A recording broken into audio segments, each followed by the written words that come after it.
It was a Saturday evening in Bath, 1984, when Melanie Road, a 17-year-old with an infectious laugh, was reported missing. She had spent a lively evening with friends, unaware that it would be her last. The following day, her brutalized body was discovered on a sidewalk, her dreams extinguished in a senseless act of violence. Her family was gripped with sorrow as the case quickly turned cold, with no solid leads to trace the culprit. Despite extensive investigations, the killer evaded capture for over 3 decades. Melanie's family was haunted by the lack of closure, every day a torturous reminder of their loss.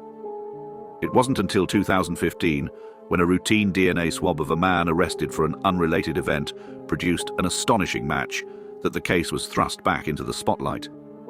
This man was traced to Christopher Hampton, whose daughter had been swabbed during a random check. The revelation of Hampton's guilt provided long-awaited justice for Melanie's grieving family. In court, he showed no remorse, but the verdict offered a fragment of peace to those who had suffered in the shadow of unresolved tragedy for over 31 years.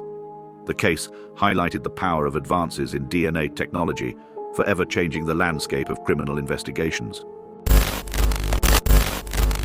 It was 1983 when 16-year-old Colette Aram, a promising A-level student, disappeared during what was supposed to be a brief walk to her boyfriend's house in Nottinghamshire. The discovery of her body sent shockwaves through the community, her life snuffed out brutally and prematurely. The case coldly lingered, a spectre of injustice, for over 25 years. In a historic first, Colette's case became the inaugural episode for Crime Watch UK, but no solid leads surfaced. Not until the police conducted a familial DNA screening could they uncover her assailant, bringing to light the name Paul Hutchinson, whose strange confession tape compounded the case against him.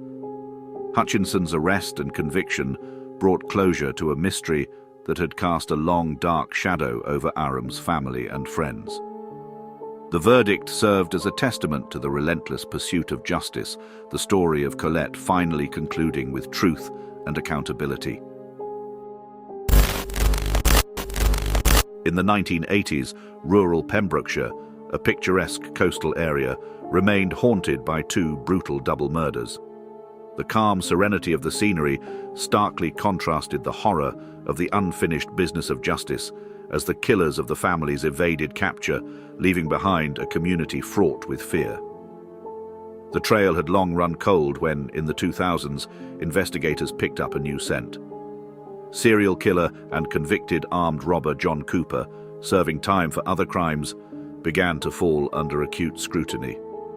With the rising application of cutting-edge forensic methods, cold case teams were able to match Cooper's blood sample with those collected from one of the crime scenes in a startling twist of fate. Television footage of a game show in which Cooper had appeared unwittingly mimicking aspects of his crime proved pivotal in compiling enough evidence for a conviction. The gripping finale saw Cooper finally being convicted, his chilling presence banished as justice rolled over Pembrokeshire like a breaking dawn. You've got an unusual hobby, John, haven't you?